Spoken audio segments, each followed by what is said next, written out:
There we go. That's what I'm talking about. What's up? What's up? What's up, podcast people? We're back on Hits and Heels. It's Wednesday night, 9 o'clock every Wednesday night. I'm sorry. We have Hits and Heels, and tonight I have a celebrity, a local celebrity. Everybody knows her. If you follow any type of Kentucky sports, especially football or women's basketball, y'all are gonna know my special guest, Mrs. Christi Thomas. Hey, how are you? Yes. Thanks for having me. 19 years on the UK network. Oh, man. It makes me feel old when you say that. I feel like it's been a million years. That feels like a lifetime ago that I started. I'll be honest with you. It's flown by, but at the same time feels like a whole other life. But 19 years is a long time. It is a long time for sure. I don't know anything about this podcast stuff. See, this is all new to me. So being on a podcast, it's just like being on Zoom. Yeah, it's like except it's live. This is what the kids do these days, isn't it? This is the thing. Yeah, I'm sure you'll probably eventually. I'm surprised you don't have your own. I don't. Well, you know what? I'm always at this place where I'm like, do you think people really care about what I have to say? Listen. The only reason why I have a Twitter is because when I started doing radio for the UK network, they said, hey, probably should get a Twitter. And I was like, why? Because everybody's on Twitter. All the sports, all the coaches are on Twitter. And that was 11 years ago. And they were like, yeah, well, that's kind of the thing. Like, you need to really, be on Twitter and like post some things. And I was like, what in the world would I post on Twitter? No one cares what I have to say. And they were like, they might. So anyway, that's the only reason why I have a Twitter is because the UK network said you probably should have one. So otherwise I have this difficult idea thinking that anyone cares what I would have to say about anything. So, it's weird.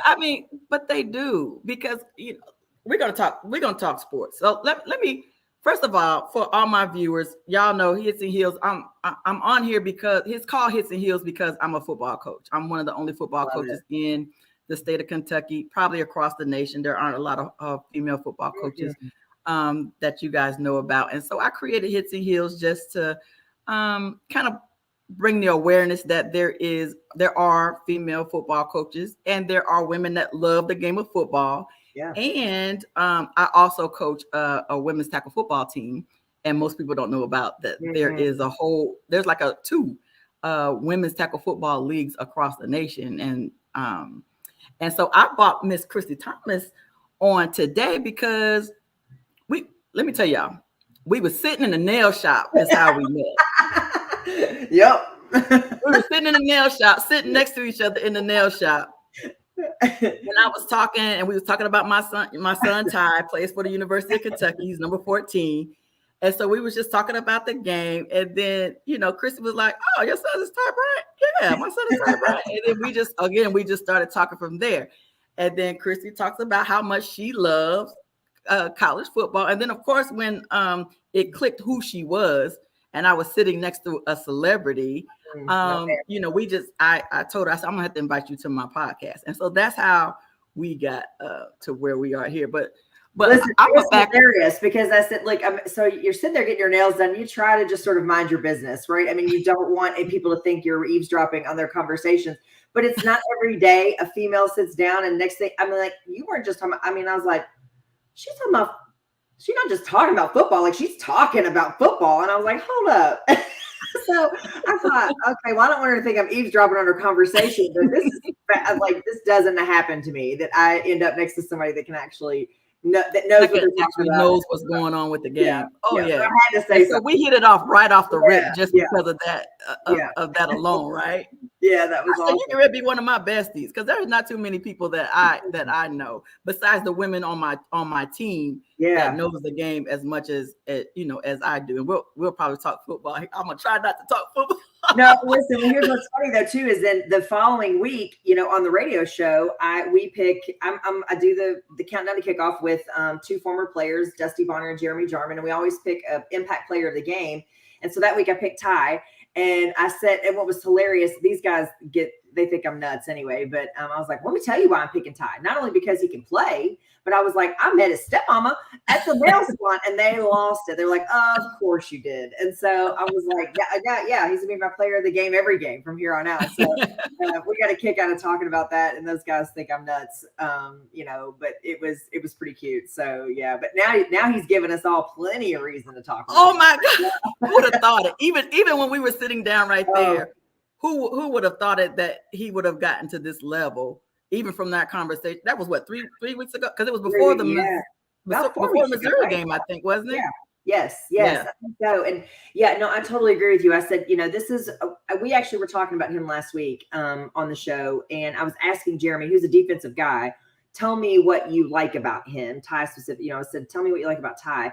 And there were so many things that he said, but what I told him was that I like is, it's one thing for a guy to have some confidence. It's one thing for a guy to have any level of confidence and know that you should be out on the field. It's another thing to really believe in your ability so much so that you don't shy away from the moment. And that's, I think, the difference. And having a lot of confidence and knowing like, hey, I can go out there and be the guy. Like I can go, but then that's not confidence, to go out and say, I believe in my abilities. That's just an absolute belief in what you do and who you are and what you're capable of, to be able to go do that and just say, bring on the spotlight, because not everybody can handle it. I mean, let's be real, especially at this level, playing in a Power 5 in the SEC, not everybody can handle, hey, guess what? This is literally the highest level. This is it. I mean, you're going to be on ESPN.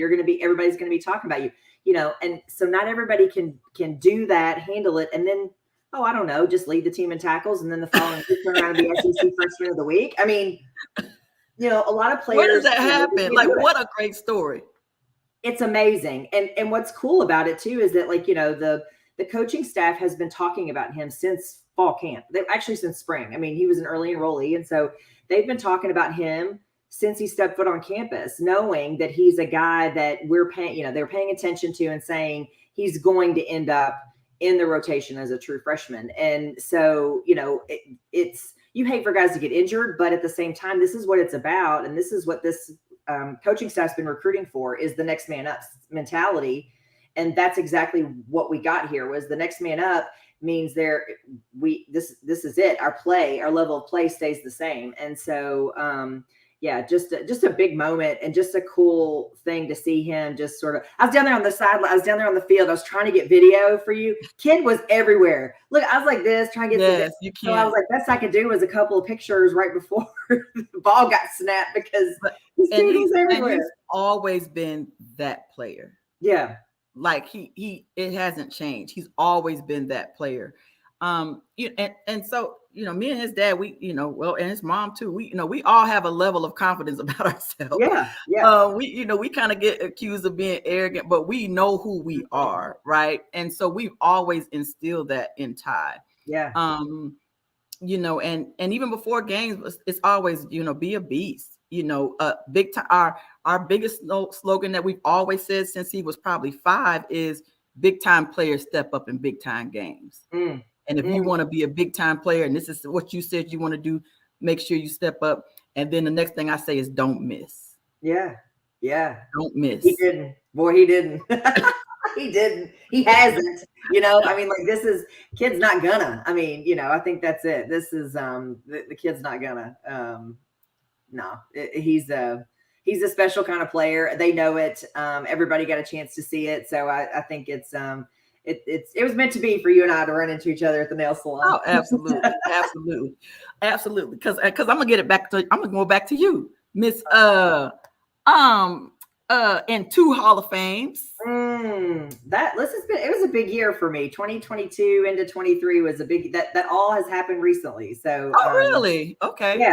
Congratulations. Thank you. It was the last October was the Campbellsville University Hall of Fame, and then just this October was my high school's Hall of Fame. So kind of unexpected, very humbling. And I think a part of what I say about that is, I never started playing basketball thinking things like that could really happen. I played because I loved the game, for one. And then, I loved my teammates. I loved my school. I loved, all those things. Never really had this idea that I could go play at the next level and play in college.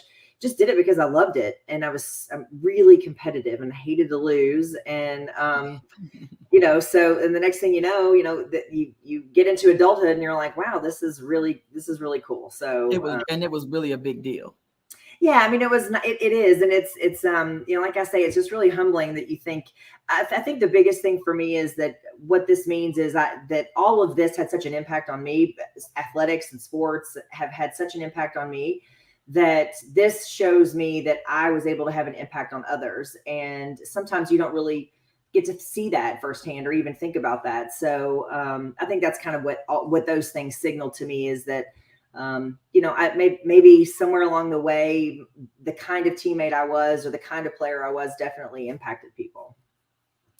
I'm gonna tell you what impressed me about it when I read your bio was, for me, I always tell people that sports saved my life. If it wasn't for sports, because of my childhood, sports saved my life. But I wish I had the foresight to keep my occupation something that was sports oriented. Oh yeah. Did you have a mentorship? Like how did you decide? Did it just happen that way, or were you intentional with staying in the sports field? It's a great question, and honestly, I was probably a little bit of both. I really, going to Campbellsville University when I did back then, they had limited things that you could major in, and education was a big thing for them.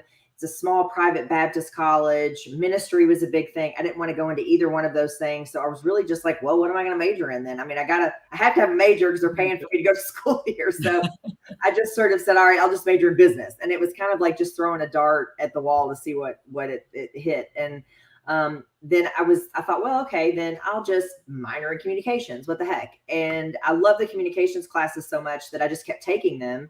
And then, my advisor was like, you know what, this could be a double major for you. You've taken so many classes. So then I thought, all right, well, really wanted to get involved in internships then. And so I interned in all kinds of different things. I did it in PR and radio and television, and did yearbook, all different kinds of stuff that I could kind of get my hands in and see what I liked. And the TV thing, I thought, well, this could be really fun. That was really about all I thought about it, was that it could be fun.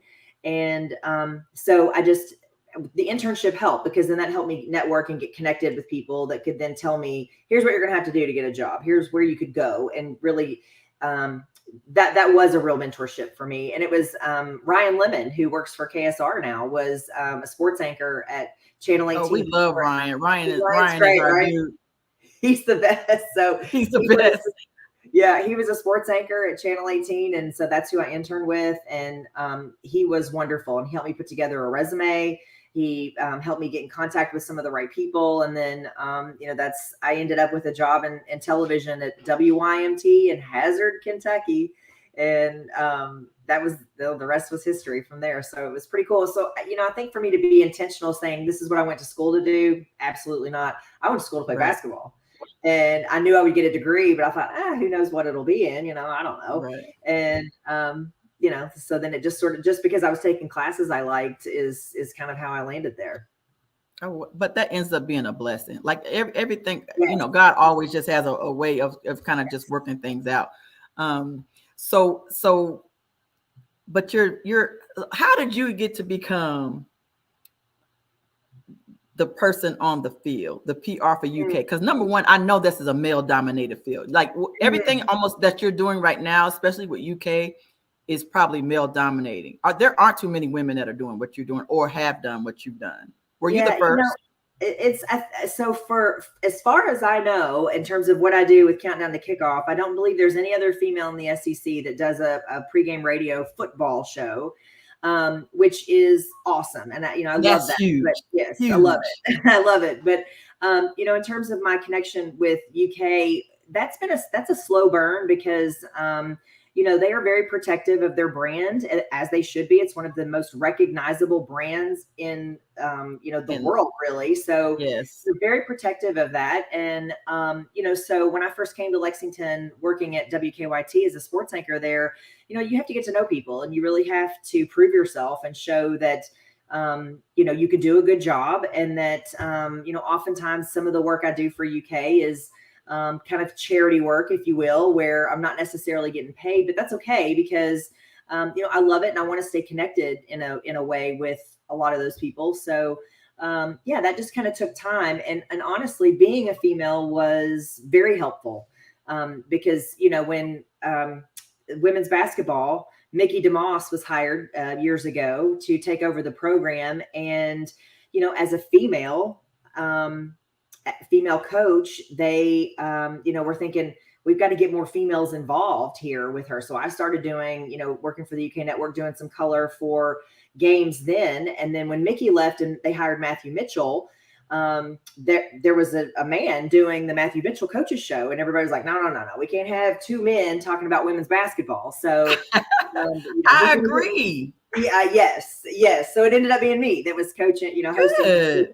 So, some of those things just require a lot of patience because it's, in that day and time, you really had to prove yourself. You really had to show. I had always said the very first thing I wanted to do when I started at WKYT was make sure that anybody that turned the television on to watch sports, 99% of them male, didn't turn it on and say, who is this dumb blonde doing sports? She's terrible. She has no idea what she's talking about. She's the worst. And then turn it off because I'll lose them forever. You'll never get them back. Yeah. And so I had to make sure that I knew I knew what I was talking about, even with sports that I didn't necessarily know or understand. And I had to always get it right. I mean, especially with football, if you're talking, football in the very second as a female, you already know. As a female, oh my goodness. I don't know how many times I've been in a bar somewhere and we get into a conversation about, I'm like, but they're in a cover too. Or they're in a cover and they're looking at me like, well, what do you mean? I'm like, what you're saying that they should do, they couldn't do it because they're in a cover too. Or they should not have been in a cover two. They should have been in a cover four. Or, just so many different schemes or stuff like that. And then they're just looking at me like I'm crazy. And then it ends up being an argument because they always have to prove me wrong. Yes. 100%. And I don't know why that is. I don't know why it's such a flex. Like, they definitely have to. There are men now. I think it's better that men can handle that conversation. Terry, I tell you what's funny is I said I could tell right away whether or not you believe me or what I'm saying, or that you want to believe me if you talk over me. So if we're in a conversation with, like, say 3 people and you've asked a question, I'm answering you, and you're talking, but you don't ever talk to me, you talk to someone else, then we're done. We're done. So I can't. That means you don't value or have any respect for what I'm saying when I do know what I'm talking about. So, there's sort of this idea that you're always kind of proving yourself and you're making sure that, that you're not wrong and you don't get it wrong. So, that's kind of been the biggest thing, but to your point, it's all been a blessing and things have worked out exactly the way they were supposed to. And, I love it. So it's been cool. I love it. So, how long have you been covering football? Oh gosh. Well, so I started doing radio when Stoops came on. So this is 11 years for me. And radio was not something I'd ever done. So when JMI came to me, the UK network came to me and said, hey, we got this idea. At the time it was with Freddie Maggard, who's a former quarterback at UK, great guy. And he and I both follow him on Twitter. Yes, he's great. And he knows the game so well. And it was the two of us. We knew of each other, but we'd never met. So, we get together, we're talking about it. And he and I both are like, what do you think? I don't know. What do you think? You think we could do this? I don't know. And we thought, well, all right, let's just give it a try. Let's just see what happens. And it was a 30-minute show at the time. And it went so well. And it was so good, the two of us working together, that they expanded it to an hour, and then the hour went to 90 minutes. And so that was great. And then Freddie took a job within the program, the football program. And so he had to step away from radio to do that. And that's when Jeremy and Dusty came on board. I think probably maybe 6 or 7 years now with those guys. And they've been perfect. I mean, they're awesome because they both have perspectives on the game that are, from 2 different eras. And that's great. Dusty's a little older than Jeremy. I'm a little older than both of them. But yeah, they both have great perspective, and they both have really good experience that they can speak to and talk about with all of this. And Jeremy stays very close to the program. He goes to practice a lot. He's in the building a lot. So he's a great resource that way too. So it's been such a cool thing to be a part of. And especially for somebody like me who wasn't sure I could even do radio or would even be any good at it. Right. TV was my thing. So I wasn't sure.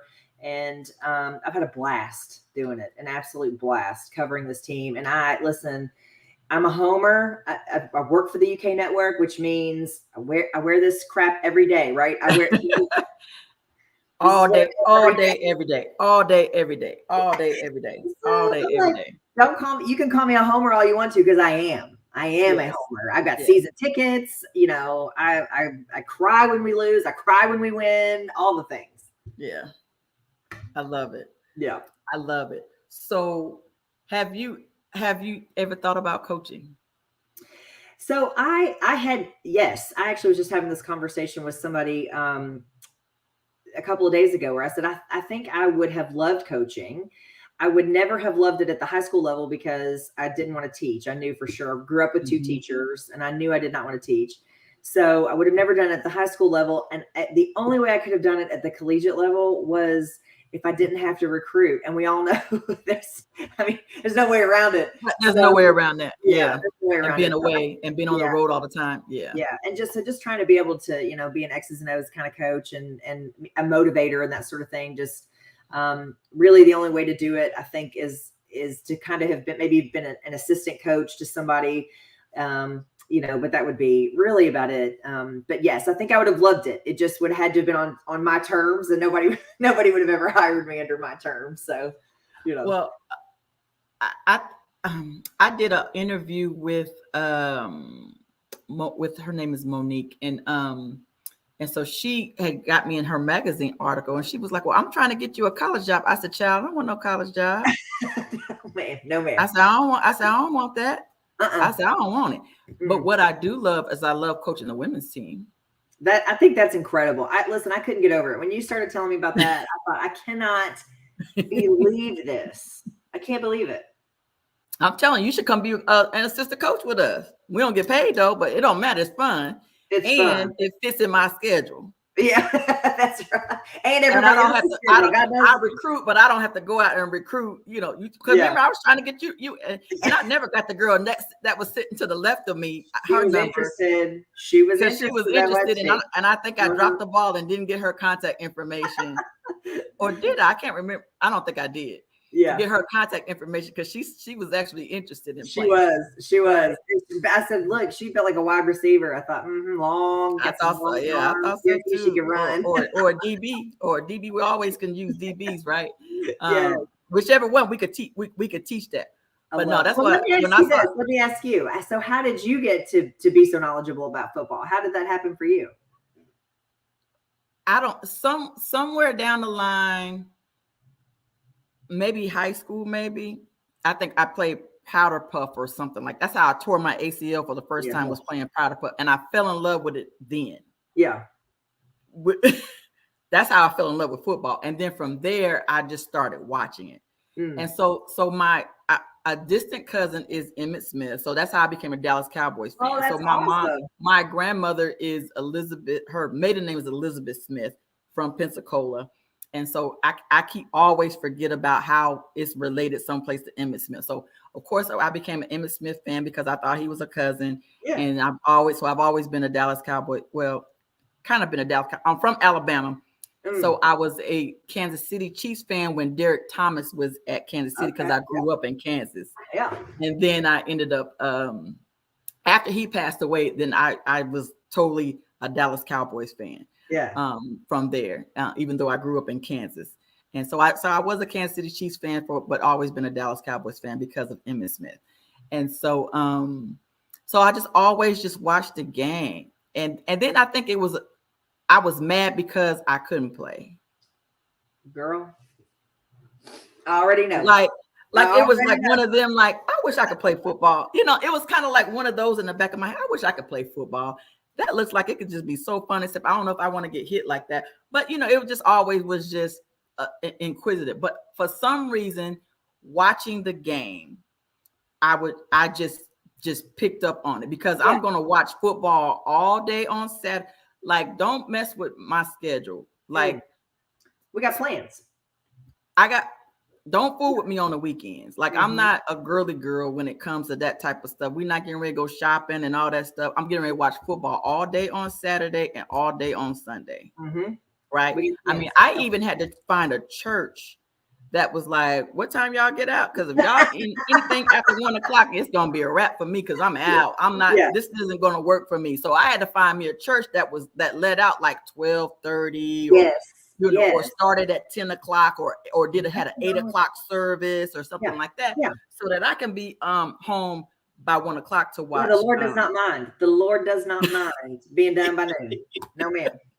No. Right. And so to be done. And I did that. And so then when I met my husband, before we started dating, my daughter was a manager on the football team at Bryan Station. Oh, perfect. And Cisco was coaching at Bryan Station. So that's kind of like how we met. Yeah. And so he was coaching. At that time, I was coaching middle school girls basketball and I was coaching track at Crawford, where we coach at now. Yeah. And so I was already a coach when we met. And so then we kind of merged and he was a football coach. It was just like, oh, so just over the years, we would watch the games together. And so then when Ty was a freshman in high school, he ended up starting like from day one. Cisco couldn't believe it. He was like, there's no way. He said, Frederick Douglass, you had Frederick Douglass. He's like, Ty, no, there's no way.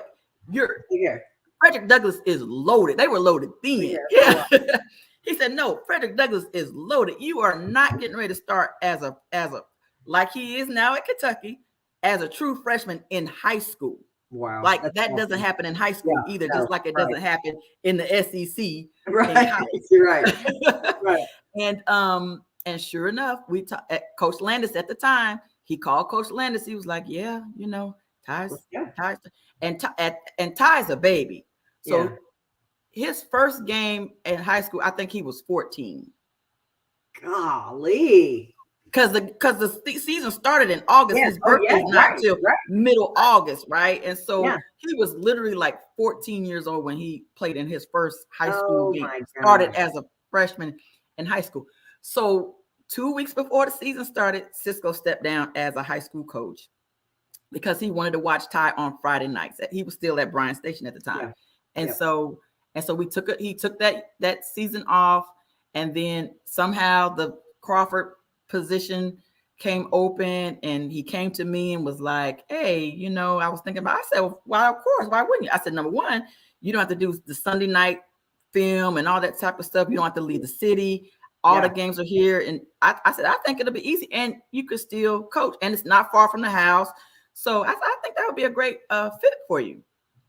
And then of course, Crawford kids feed into Frederick Douglass. So that kind of just worked as one of their feeders. Yeah. And then he comes home and says, "Oh, I got the job at Crawford, and I made you my assistant head coach." Dude, you got told you were being. Dude, look at my face. Like, dude, what? Yeah. That's how I became. And of course, we had the conversation like, "Well, football." Yeah. He was like, "You know football." He said, and you've been a head coach before. You've coached at you've coached middle school. You've been a head coach before. It's not like you haven't coached. At that time, I'd already had the 2 state championships with track. I'd already had 2 regular season championship, undefeated seasons with the girls basketball. And we had won so I had five rings. I love it. Prior to that.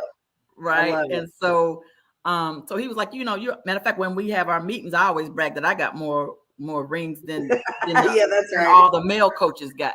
Right. Yeah. So don't question me about my coaching ability because I got it. Right. So that's how that came about. And then I love it. Last year, I was just online and I saw I saw a post about the women's tackle football team was looking for coaches. I reached out to the owner and I showed up to practice. I didn't go through an interview process. Day one, she introduced me as one of the assistant coach, and I'm their first female coach on a women's tackle football team that's been there like 14 years. I guarantee you she was salivating over that. That's why there didn't have to be an interview process. She said, "Yes, ma'am." You got out of the car. She said, "Oh yes, hallelujah." Like, we've been waiting for that's a female coach. Yes. Oh, that's so cool. And it was fun. It was fun. It was a very, we didn't get what we wanted out of it, but it was great. So next year, I'm gonna tell you right now, next year, I think it's the third week in July. You're gonna have to go to championship weekend with me. Oh my gosh. That's so Canton. Cool. Oh my gosh.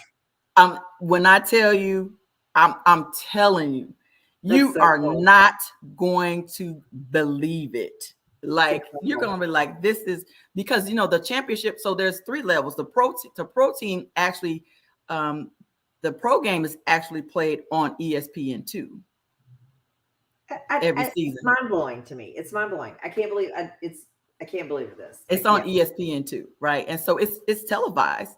And so, Boston has won it the last 3 years, and I'm gonna tell you right now, Boston they have the support of the Patriots. The Patriots fly them out in their private jet, and I think maybe even sponsors them. Nice. Well, that's the way it should be. I mean, honestly, and that's the way it should be. That's the way it should be. Yeah, that's awesome. That's incredible. Well, I said what I love about it. I love everything about you coaching anything football. But I love that message that I know that those middle school boys, and really girls for that matter, because they're coming to games and they know you coach, are receiving as a result of you being in that role, which is that you can absolutely do it. I mean, that's a mic drop moment for me, honestly, where I'm like, if you want to do it, then go do it. And what's hilarious about what you said about you being mad that you couldn't play football is people ask me all the time about how how do you know so much about football? Yeah, how do you know so much about football? Well, my dad was a football coach. And so, he coached at Campbellsville University. They started a football team in 1987. He had been at Taylor County High School coaching, and they brought him over in 87 when they first started football as the defensive coordinator. And he was there for years. And so I grew up with it. And I said, I'm an only child. And I said that the Lord may have got it just a little bit mixed up because I was supposed to have been a boy. So that I could play linebacker. I have no doubt in my mind that that's exactly, it was like, oops, that didn't work out quite like it was supposed to. But I said, but I feel like I was meant to have been a boy just because I have such a love for football in that way. So, but that was me too, so I would chew the fat with him all the time as he's watching film at home. He spent a lot of time away, but when he wasn't home, we would talk about it and I would listen, and I was in locker rooms listening, as I was the water girl for years. So, I had a girlfriend of mine and she would go to the offensive locker room at halftime and I would go to the defensive locker room. And so I'm listening to their halftime speeches. I'm listening to what's going on in pregame speeches and stuff. So, that really, and to your point, I just love watching it. So, I'm not the girl that's, worried about getting popcorn and, meeting up with her friends. I'm the one that's sitting down in the seat, watching the game and paying attention to what's going on. So I don't want to miss anything. Yeah, no, I mean, that's why so it was a whole nother ball game for me once I really started to understand it and just love it. But I'm the same way. I was like, it's probably supposed to have been male. well, our women's league is, I'm gonna tell you, this is what my goal is. I eventually would love to be the head coach one day, if not that team, of a women's team. Yeah. And I want an all-female staff. That'd be incredible. And then I want to go to a championship game with an all-female officiating crew and an all-female staff on the other side of the field. If anybody can pull that off, it's you. I have zero doubt in my mind. I have zero doubt in my mind. You can pull that off. You can get that done. Yeah. So when I went to Canton, it was just nice meeting other female coaches. Yeah. And their coordinators and their, and oh my God, when I tell you you're going to love it, I'm just saying, as soon as I get the date, I'll let you know so you could can mark that. Yes. So you can mark that date off. I think it's like the 3rd week of July. That's awesome.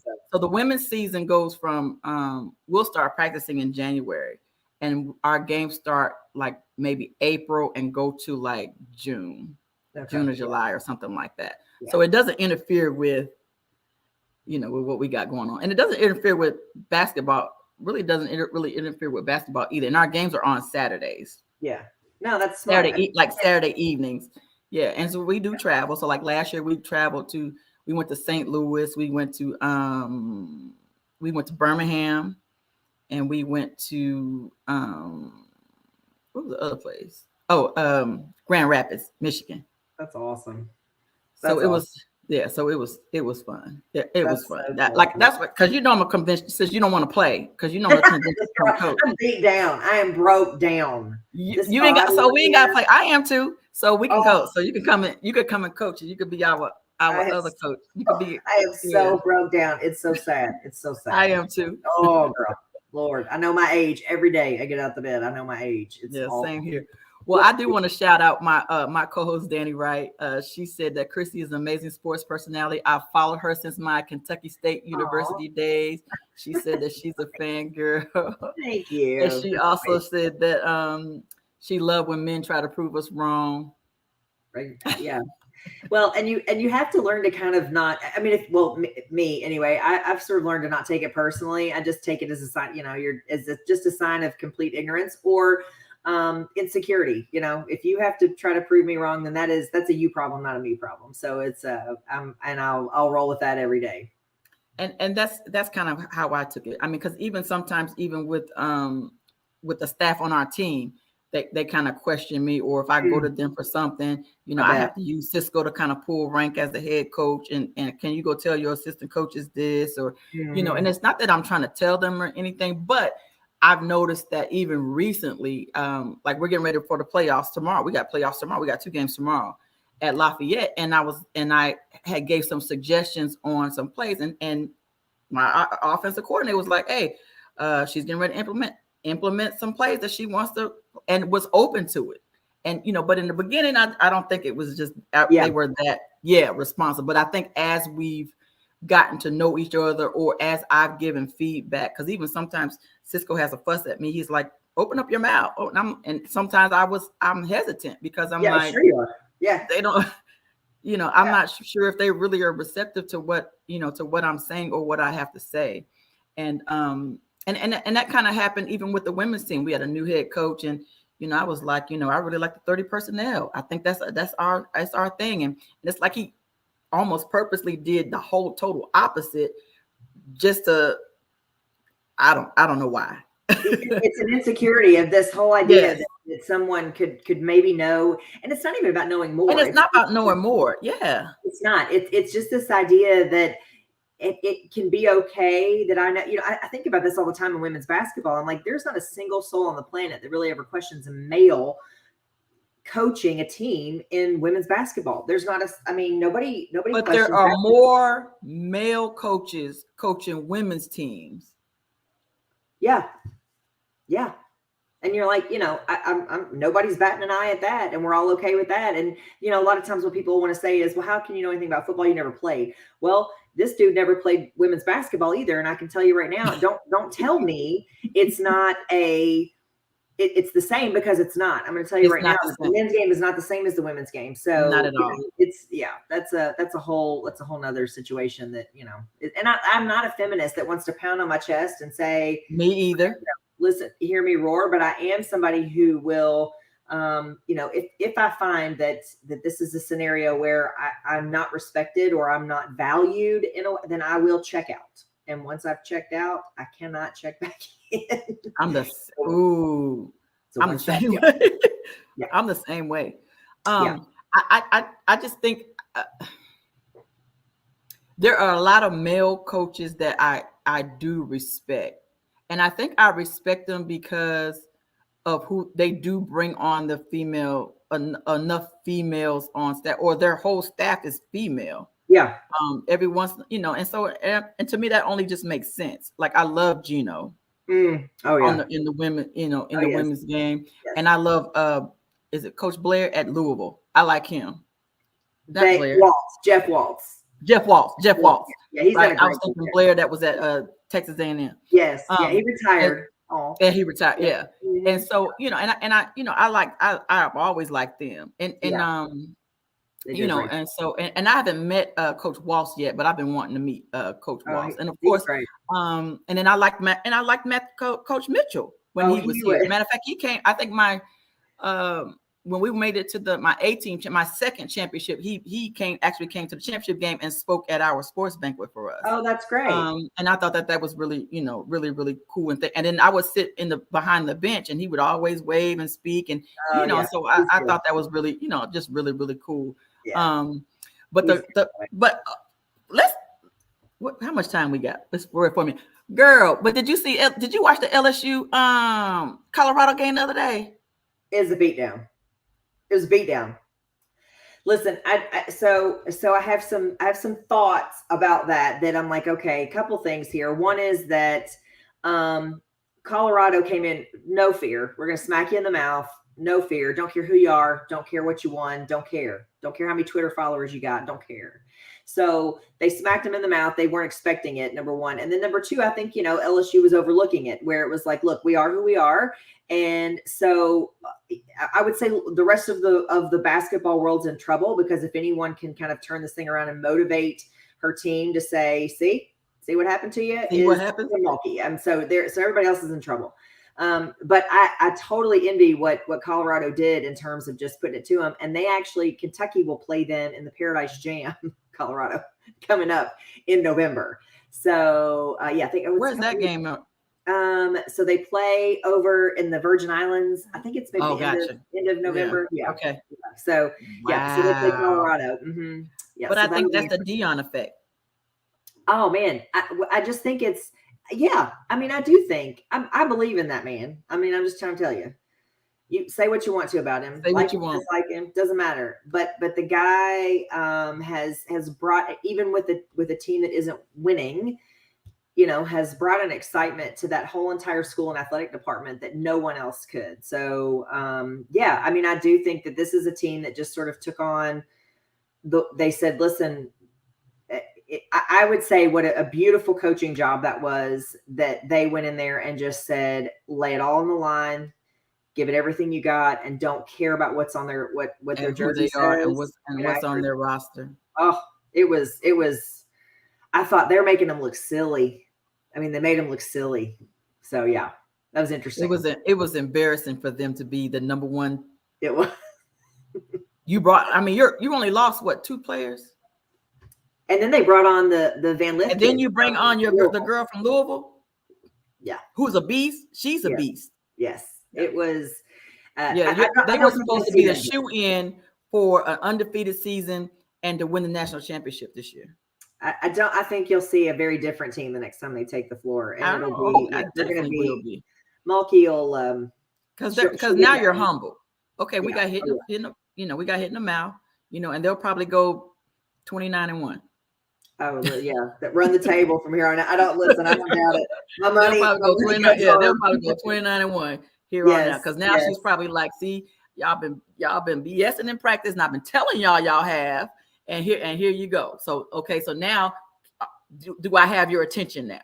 Mm-hmm. So now let's go out here and let's go out here. That's exactly. And then South Carolina opened the season in Paris, France, and played Notre Dame and put it to Notre Dame. I mean, that was a shocking score as well too. I didn't think I thought they'd win, but not like that. But I didn't think it would be a beat there. Yeah, I love what Niall Ivy is doing. Is her son still at Detroit? I'm not sure, to be honest with you. I believe he is, but I'm not 100% sure. If that shows the world I say that he is. He may not be, but no, they're both very good teams. But I think to play that kind of game that early on, you see Notre Dame here in another 2 months, and they're a totally different team. And they'll be a totally different team as well. But South Carolina will too. South Carolina will too. It's very scary. Matter of fact, I need to. You just made me think about that. So let me tell you where I totally have dropped the ball at. Is I want to meet Nick Saban this weekend. Can you cook me? Oh, listen, I don't know. I don't know if he's a very nice dude. He doesn't seem like I don't think he is a very nice dude, and I don't really care. I don't really care. Photo. I want to meet Nick Saban. So even if I don't meet him this weekend, they've got all the dates for the Coach of the Year clinics. And I'm hoping that he'll be on one of them, but they haven't mentioned who. It's probably not going to be until after the bowl games where they mention who's going to be on there. But I am determined to go to one of his coaching clinics this year. That'd be great. Yeah. I'd be interested to hear what he had to say in a clinic. I'm just interested to hear what he got to hear what he has to say. So I have to tell you about. Did I tell you about my story about going to a coach's clinic? So in Louisville, I think it was 20. I think before COVID. I can't remember when it was. I think it was right before COVID. I went to a Coach of the Year, Nike Coach of the Year clinic, and it was in Louisville. And let me tell you who was there. It was right after LSU had won the championship. So Coach Ed Orgeron was there. Coach Stoops was there. Jeremy Pruitt was there. Whoever the coach. Speaking? Or they were all speaking? Yes. Jeff Brom was there. Oh. And the coach before Sark at Texas. Oh, yeah. Matt Brown. Yes. He was there. Yes. Oh my God. That's awesome. Yes, it was a great, and I was the only female. This had to be like 700. The only female there. So I made sure I was female down and I sat in the front and in the middle in the front and I'm telling you, it was a great experience. Oh, I was like, yeah. Yeah, I came back with just notes and stuff. Oh yeah. So Jeremy Pruitt comes up to me. I got there early and he goes, "What are you doing here?" And I rolled my eyes at him and I said, "It's a football clinic and I'm a football coach." And he was like, "Well, what is your story?" So I told him the story. Yeah. And then I said, "But what you need to do," I said, "But what you need to do," and I pulled out my phone, "is you need to look at my son." Nice. Videos. Pulled out a couple of videos, showed him. He said, "Oh, he's got some good feet." So he gets up, he goes, I don't know who he goes and talks to, but he comes back to me 20 minutes later and he says, "I'm offering your son at Tennessee." And that's how Ty got an offer at Tennessee. I'm the only coach out of that clinic that probably got an offer for one of their players. Kid you. Just from a video on a phone. Just from a video on the phone. Holy crap. Wow. Offered him right there. Wow. And of course, Cisco and Ty didn't believe me. Yeah. Of course not. Guess what? It was like then that Monday. Like you got it confused. You got it confused. It's like it doesn't happen like that. You just don't get offers like that. And I was like, listen. It happened. That's awesome. That's a hell of a story. That's very cool. But again, I think that being a female in those type of environments, like I think that's the impact that we can have if more females can be, decide that they want to start being coaches or even just moms. I'm not saying mom, but moms learning the game. Yeah. So that you can advocate for your son. I agree with that so much because I've said if my daughter plays softball, right? So you go to the softball park and you see all these little girls playing softball and all the dads are coaching. And I'm like, I know these moms have played. I know they did. So and for whatever reason, they're leaving it up to the dads to coach when we all want these females involved and showing them. I mean, that's Jason hired a female assistant coach who's young and she's awesome. And she's exactly what these girls need. It's exactly what they need. So I say all the time, I'm like, it just breaks my heart that these moms just let the dads do it and probably know more about the game than what the dads that are coaching do. They could be doing a great job and they choose not to. And I mean, I get it. It's to each his own, but I just wish they would do it a little bit more, These girls need it. I think it's a great. Oh, I forgot Nicole Lockett. She's one of my players from my team. She's my one of my outside linebackers, one of my running backs. She said definitely the wake up call they needed. And she was talking about the LSU. Yeah, LSU.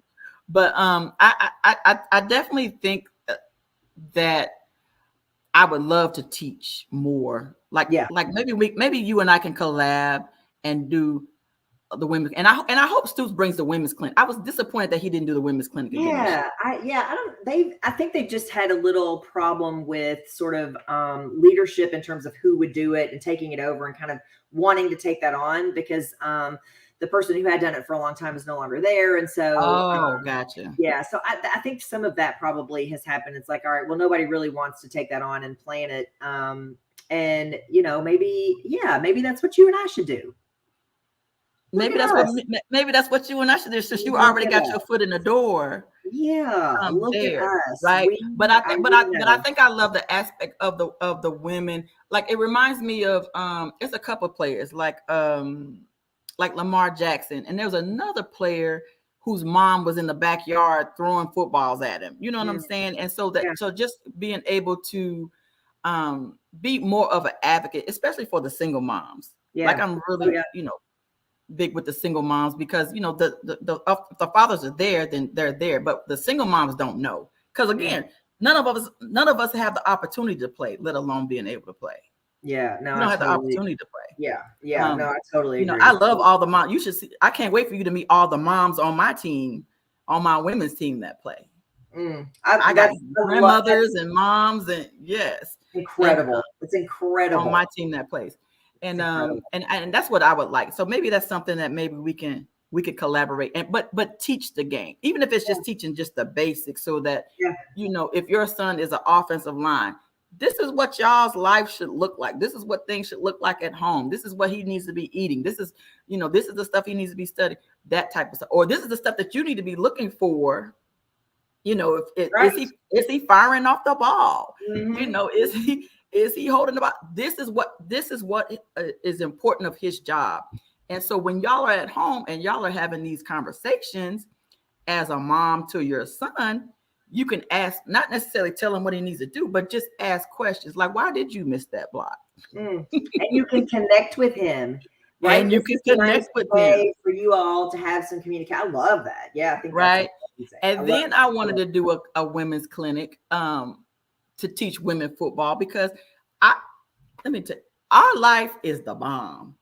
Like, I love our life, because he doesn't have to worry about if he wants to watch the game or not. And I have a lot of friends, especially male friends, that are like, oh my God, like they can't even just have peace with just watching it. And then if they are watching it, they're mad, because they're like, well, I don't know what's going on, and what are they doing that? And they're trying to watch the game, and then trying to explain to them the game at the same time. Yes. But just that connection.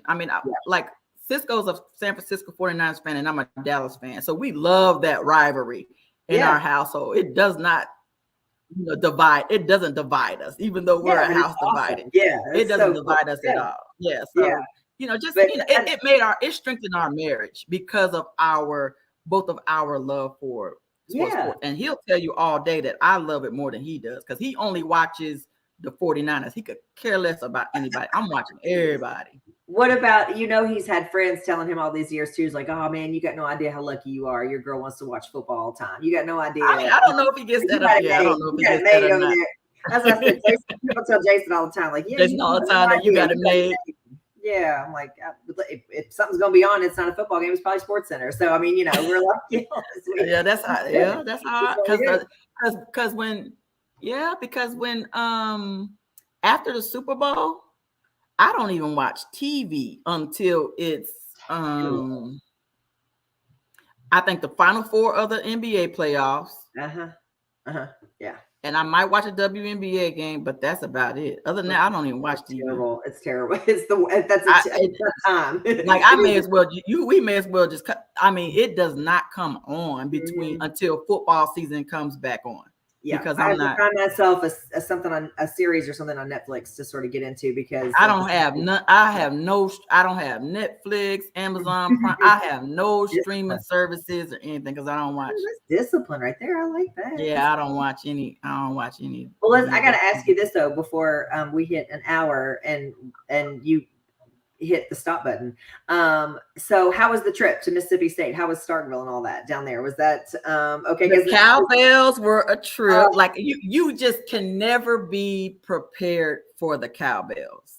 So bad. But the hospitality and everything was absolutely outstanding. Like I thought I would be. I'm from Alabama, so I know what it's like to be how I'm treated sometimes when I'm in the South. Yeah, and I was pleasantly surprised, even because we walked up, and so we walked straight. It was homecoming. Yeah, we walked straight through the thick of things on the way to the catwalk. And there's just one way. I just remember her. She grabbed my arm, and she said, "I'm glad you're here." I didn't understand what the heck she said at first because she was so freaking country, and I was like, "What?" And she said, I'm glad you're here." I was like, "Oh," I said, "Well, thank you." And then and then we had a lot of people that was just speaking, and we got more drama from Tennessee when they were at Kentucky than we did when we went to Mississippi. And then there was some drama when we went to Georgia. But we didn't have any. I was shocked. That's awesome. We didn't have any at Mississippi State. Oh, good. And we won. It was a great trip. And then we took what's that trail coming? I forgot the name of it. It's like a famous trail. We took that on the way back on Sunday. It was beautiful. There was no traffic, and it was just, oh my God! It was a great trip. We really enjoyed it. It was really, really good. Yeah. And when you get a dub, that makes it all the better. And we got the dub. So oh my God, how good!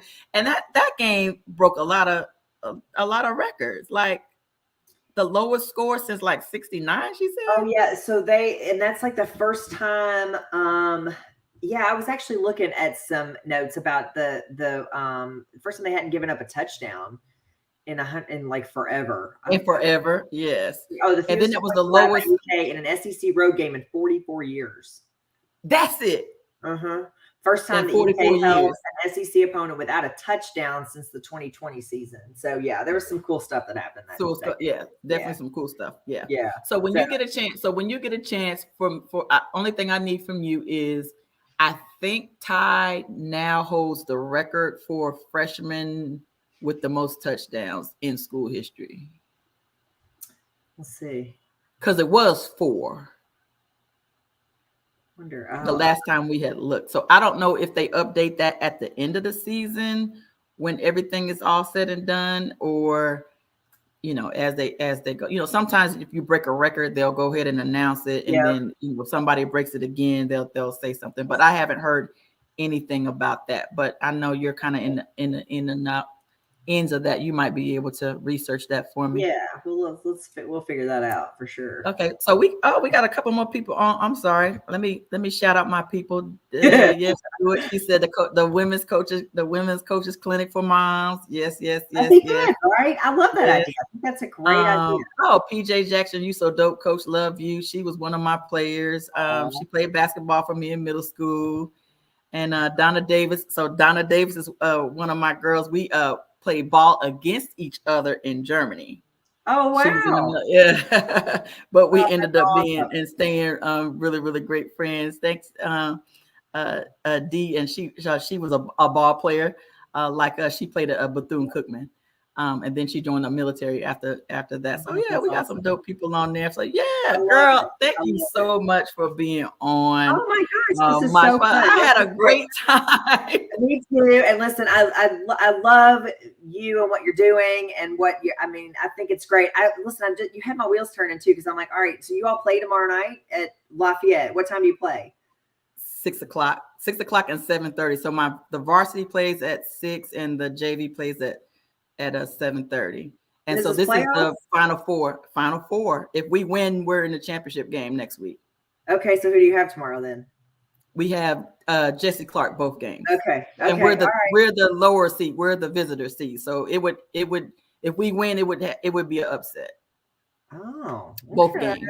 I may try. I was thinking my little guy's got basketball practice tomorrow, and I'll have to get him over there. But I'm like, I'd love to try to get over there and watch you guys. So watch your team. Well, what I want to see is the dynamic of you guys on the sideline, of you and Cisco on the sideline. Oh my God, people say it's amazing. They said looking from the outside in. Yeah. They said we've gotten a couple they was like, you guys are. Well, I'm like, we just do it because Cisco is intense during the game. I can see that. Oh my God, he is. Nobody else. Well, I am too. I mean, we're both like we're both real intense in the game. We take it really, really seriously. He's a white hat as well, so he don't play when it comes to the refs and stuff like that. So we're pretty. Are you all that way in a game too? Like, are you all that parent? Like, you're in the game, you're screaming and you're the whole bit? Because I'm intense as a mom, where I am in it. I mean, I am in it, and could be mistaken for a nutbag every now and then. And not that I'm going crazy losing it, but I mean, I just am intense. I mean, I'm in the moment. I'm really in the moment as a parent, and I'm like, well, this is why people drink at the ballpark and stuff, is so they can deal and cope. I can't do this for the next 12 years. Like, I don't know. I'll have to be committed. No, we're real cool, calm, and collected during the game. I think this has been the most animated that maybe Cisco has been, because normally he's just like this. Oh, that's impressive. Okay. He's real cool, calm. Even in the state championship game, when Ty won MVP in the state championship game, that game was intense. He's always real cool, calm, and collect. And he coaches like that too. He's intense, but he doesn't do a whole lot. Every once in a while he'll yell, but he doesn't do a yelling. He's never a cusser. He's not that. He's real intense. I'm probably more like in practice. I'm probably more of the heavy in practice with the boys than the male coaches are. They all think they're more scared of me than they are other male coaches. That's how it should be. Yes. And when you talk to Cisco, you have to tell him to tell you the story about that, because there was one time and Cisco about died laughing, because there was a time he said he was just joking. He's like, I ain't scared of her. And one kid was like, I am. but you gotta let Cisco tell you the story. It is hilarious. It is hilarious. But thank you so much. This was a joy. We're gonna have to do this again. Yeah, I mean, we didn't really talk a lot of sports, but it was just a great conversation. I just wanted to get to know you. You're a legend. I mean, 19 years in at UK Network, and you're in 2 Hall of Fames, and because I'm gonna invite you next year to the Lexington Hall of Fame, Lexington African American Sports Hall of Fame. Yes, I'm a board member of that, and when I tell you, you're gonna enjoy that as well, because you're a sports person. And, that so looked like last year, event. That looked like it was an amazing event. Because last year we had like 5 women in it, and I was, we had like Leslie Nichols, and we had BB Crawley, and we had so good. Victoria Gay from the American Gladiators that went to Bryan State. I don't know if you know her, that went to Bryan. She's from Bryan Station. I know of her. Yeah, that's so cool. Oh my God. So I'm about to send you the. Yes. And I see Dawn every Saturday at home games. She's doing her thing, with the dance team. Yeah, we got Dawn in. Yeah. So I had to stop her after that and give her a big hug and tell her congratulations. That was really cool for her. I know she was excited about that. She was really, really really happy with that. So it was pretty cool. And she deserved it. I mean, she's still killing it. I've never seen anybody with so much energy. She's still killing it. I mean, like Saturday at the catwalk, I can't wait to see Dawn. Yeah, she's great. She's awesome. And she's doing a great job. And the dance team is off the chain. I mean, they're so entertaining. They're good. So she's done. So now you and I got 2 dates. Yes. In this next year, we got the women's championship game in Canton, and then we got the Lexington African American Sports Hall of Fame Gala. I'm in next September. I'm in. I love it. I'm in for sure. And listen, have me back anytime. I'll come back and I'll definitely probably have you back. Matter of fact, if I'm sitting around and I don't have a guest, I'm gonna just be like, girl, are you busy? We just gonna hop on and just. I'm not. Now I may look homeless, but if I can get on. That's all right. Yeah. Okay. Cool. Yeah. So if it's last minute, it's be like, well, my guest canceled, or I just didn't find anything, and you want to chop it up. We can chop. I can do this all day with you. That's it. Definitely. I love it. I appreciate you so much for being on. And guys, everybody, Hits and Heels. every Wednesday night. Please go to our YouTube channel and subscribe. I think this is it right here. You can go to youtube.com/@hitsandheels and please subscribe. And you can also watch this on Facebook. Go ahead and like our page on Facebook and share. This was a great episode, as a matter of fact, a really, really great episode, because y'all know who Christi is. If you don't know, now you know. Now you know. If you don't, it's okay. If you don't, it's okay. But if you didn't know, now you know. I'll do some sharing on the Facebook. Sounds good. So next week, we'll be back on. I don't know who my guest will be next week, so I don't know. I have no idea who we'll have next week, but we'll get somebody back on here next week, every Wednesday. So every Wednesday night at 9:00, we are on. My name is Coach Terry Bryant, and my co-host Danny Wright. She was in the background. Danny, thank you for all that you do in the background for me, and keeping us live and going. Oh, I done missed a private chat. Child. Who did I miss? Oh, that was Danny saying thanks for joining the show.